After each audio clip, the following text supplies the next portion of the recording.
बीड जिल्ह्यातील माजलगाव येथे एका अल्पवयीन विवाहित तरुणीचा गर्भपात करण्यात आल्याचा धक्कादायक प्रकार समोर आलाय। विशेष म्हणजे हा गर्भपात माजलगाव येथील प्राथमिक आरोग्य केंद्रातच करण्यात आला असून या प्रक्रियेदरम्यान झालेल्या अति रक्तस्रावामुळे पीडित तरुणीची प्रकृती गंभीररित्या खालावली आहे।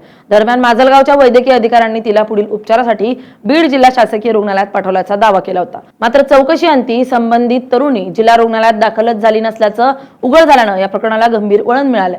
गर्भपातासाठी शासनाने घालू दिलेले नियम आणि वैद्यकीय प्रक्रिया असताना या सर्व नियमांना बगल देत शस्त्रक्रिया करण्यात आली आहे। या प्रकारामुळे जिल्हा रुग्णालयातील शल्यचिकित्सकही संभ्रमावस्थेत असून संपूर्ण घटनेची सखोल चौकशी करण्याची मागणी होती।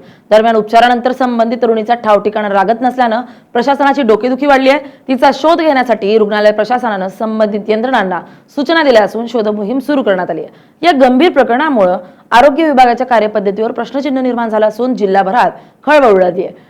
त्या मुलीचा बालविवाह केल्याप्रकरणी माजलगाव ग्रामीण पोलिसात पती, सासू, सासरे आणि पीडितेच्या आई वडिलांविरोधातच गुन्हा दाखल करण्यात आला असून अजूनपर्यंत कोणालाही ताब्यात घेतलं नाहीये। पोलिसांकडून पुढील कारवाई सुरू आहे। संदर्भामध्ये जी माहिती आहे ही माहिती आम्हाला आज प्राप्त झाली आहे। त्या अनुषंगाने त्या रुग्णाचा शोध घेतला तर रुग्ण आमच्या दवाखान्यामध्ये ॲडमिट नाही आहे, परंतु आरएमओ ऑपरेशनला सांगून आम्ही त्या पूर्ण प्रकरणाची माहिती, तिथून घटनाक्रम वगैरे सर्व माहिती करून सध्या ते प्रोसेसमध्ये त्याची आम्ही माहिती घेऊ आणि त्या अनुषंगाने योग्य ती कारवाई करू। जर कोणी हलगर्जीपणा वगैरे केला असेल नक्कीच हलगर्जीपणा जर कोणाचा असेल तर नक्कीच त्यांच्यावर कारवाई प्रस्तावित केली जाईल।